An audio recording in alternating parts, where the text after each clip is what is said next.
আসসালামু আলাইকুম। শিক্ষা একাডেমিতে তোমাদের সবাইকে স্বাগতম।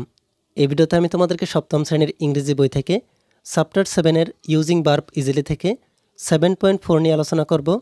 আর এই 7.4 এ তোমাদেরকে যেই কাজটি দেওয়া হয়েছে, এই কাজটিকে তোমরা কিভাবে সমাধান করবে আমি তোমাদেরকে তা দেখিয়ে দিব। তোমরা এখানে দেখতে পাচ্ছ তোমাদেরকে এই 7.4 এ বলা হচ্ছে ইন পেয়ার্স অবলিক গ্রুপস, দলে অথবা জোড়ায়। C the examples first in the box below. প্রথম বক্সের উদাহরণগুলো পড়ো। Then discuss and write how auxiliary verbs are helping the principal verbs in the sentence that follow. এবার কিভাবে সাহায্যকারী ক্রিয়াপদ মূল ক্রিয়াপদকে বাক্যে সাহায্য করছে তা নিয়ে আলোচনা করো ও লেখো। তোমরা এখানে একটি বক্স দেখতে পাচ্ছ। এই বক্সের মধ্যে তোমাদেরকে কিছু উদাহরণ দেখানো হচ্ছে। এখানে তোমাদেরকে বলা হচ্ছে এক্সাম্পলস ফর ইউর হেল্পস, তোমার সুবিধার জন্য কিছু উদাহরণ দেওয়া হয়েছে।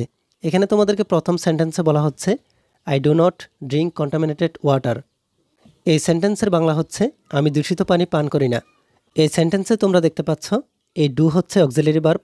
এই ডু এর সাথে এখানে নট দ্বারা এই সেন্টেন্সটিকে নেগেটিভ করা হয়েছে। তাই এখানে বলা হচ্ছে টু মেক নেগেটিভস, এই সেন্টেন্সটিকে নাবোধক করা হয়েছে। এরপরের সেন্টেন্সটিতে আমরা দেখতে পাচ্ছি এই সেন্টেন্সটিতে বলা হচ্ছে have you drunk enough water. এই সেন্টেন্সের বাংলা হচ্ছে তুমি কি পর্যাপ্ত পানি পান করছো। এই সেন্টেন্সটিতে অক্সিলারি ভার্ব হচ্ছে হ্যাভ। এখানে তোমরা দেখতে পাচ্ছ এই অক্সিলারি ভার্বটি এই সেন্টেন্সের প্রথমে দেওয়া হয়েছে। এই সেন্টেন্সে অক্সিলারি ভার্বটি প্রথমে দেওয়ার মাধ্যমে এই সেন্টেন্সটিকে প্রশ্নবাচক করা হয়েছে। তাই এখানে বলা হচ্ছে টু মেক এ কোয়েশ্চেন। এরপরের সেন্টেন্সটিতে তোমাদেরকে বলা হচ্ছে my friend from Cameron was drinking bottle water. এই সেন্টেন্সের বাংলা হচ্ছে ক্যামেরন থেকে আসা আমার বন্ধু বোতলের পানি পান করছিল।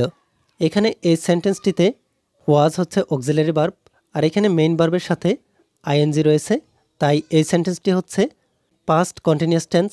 এই সেন্টেন্সের মাধ্যমে তোমাদেরকে অতীতের কোনো ঘটনাকে নির্দেশ করছে। তাই এই সেন্টেন্সটিতে এখানে বলা হচ্ছে to indicate an action happening in the past. এই উদাহরণগুলোর মতো করে তোমাদেরকে পরবর্তী পৃষ্ঠায় তোমাদেরকে কাজ দেওয়া হয়েছে। এই কাজগুলোকে তোমাদেরকে সমাধান করতে হবে। তোমরা কিভাবে এই কাজটিকে সমাধান করতে পারো আমি তোমাদেরকে এই সেন্টেন্সগুলোর বাংলা অর্থ সহকারে দেখিয়ে দিচ্ছি। তোমরা এখানে দেখতে পাচ্ছ আমি এখানে স্যাম্পল আনসারটিকে লিখে নিয়েছি। এখানে তোমাদের প্রথম সেন্টেন্সটি হচ্ছে do you watch a cricket match on television. এই সেন্টেন্সের বাংলা হচ্ছে তুমি কি টেলিভিশনে ক্রিকেট খেলা দেখো। এই সেন্টেন্সের প্রথমেই তোমরা দেখতে পাচ্ছ এখানে অক্সিলারি ভার্ব হচ্ছে ডু। এই অক্সিলারি ভার্বটির মাধ্যমে এই সেন্টেন্সটিকে প্রশ্নবাচক করা হয়েছে। তাই এই সেন্টেন্সটিতে এখানে লেখা হয়েছে টু মেক এ কোয়েশ্চেন। এরপরে তোমাদেরকে দ্বিতীয় সেন্টেন্সে বলা হচ্ছে I don't like to wait for a long time. এই সেন্টেন্সের বাংলা হচ্ছে আমি দীর্ঘক্ষণ অপেক্ষা করতে পছন্দ করি না। এই সেন্টেন্সটিতে ডু হচ্ছে অক্সিলারি ভার্ব, আর এই অক্সিলারি ভার্বের সাথে নট রয়েছে। এই অক্সিলারি ভার্বের সাথে নট থাকায় এই সেন্টেন্সটি হচ্ছে নেগেটিভ। তাই এখানে লেখা হয়েছে টু মেক নেগেটিভস। এরপরে 3 নম্বরের সেন্টেন্সটি হচ্ছে my friend is helping me to clean the classroom. এই সেন্টেন্সটির বাংলা হচ্ছে শ্রেণীকক্ষ পরিষ্কার করতে আমার বন্ধু আমাকে সাহায্য করছে। এই সেন্টেন্সটিতে তোমরা দেখতে পাচ্ছ অক্সিলারি ভার্ব হচ্ছে ইজ, আর এই মেইন ভার্বের সাথে এখানে আইএনজি রয়েছে। তাই এই সেন্টেন্সটি হচ্ছে প্রেজেন্ট কন্টিনিউয়াস। এই সেন্টেন্সটির মাধ্যমে বর্তমানে কোনো কাজ সংঘটিত হচ্ছে এমন কোনো কাজকে নির্দেশ করছে। তাই এই সেন্টেন্সটির জন্য এখানে লেখা হয়েছে to indicate an action happening at present, বর্তমানে সংঘটিত কোনো কাজ নির্দেশ করতে। এরপরে 4 নম্বর সেন্টেন্সে বলা হচ্ছে I did not call you last night. এই সেন্টেন্সের বাংলা হচ্ছে গত রাতে আমি তোমাকে কল দিইনি। এই সেন্টেন্সের মধ্যে অক্সিলারি ভার্ব হচ্ছে ডিড, আর এই অক্সিলারি ভার্বের সাথে এখানে নট রয়েছে।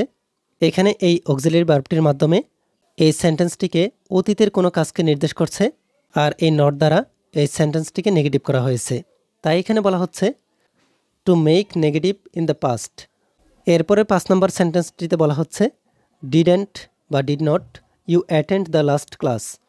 এই সেন্টেন্সের বাংলা হচ্ছে তুমি কি গত ক্লাসে অংশগ্রহণ করনি।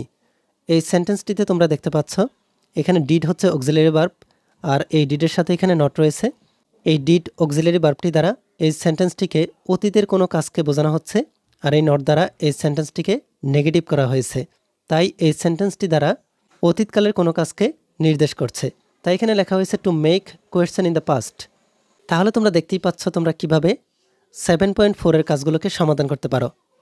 এই ভিডিওতে এই পর্যন্তই। পরবর্তী ভিডিওতে আমি তোমাদেরকে এদের পরবর্তী কাজটিকে তোমরা কিভাবে সমাধান করবে আমি তোমাদেরকে তা দেখিয়ে দিব। এই ভিডিওটি তোমাদের কাছে ভালো লাগলে ভিডিওতে কমেন্ট করে জানিয়ে দাও।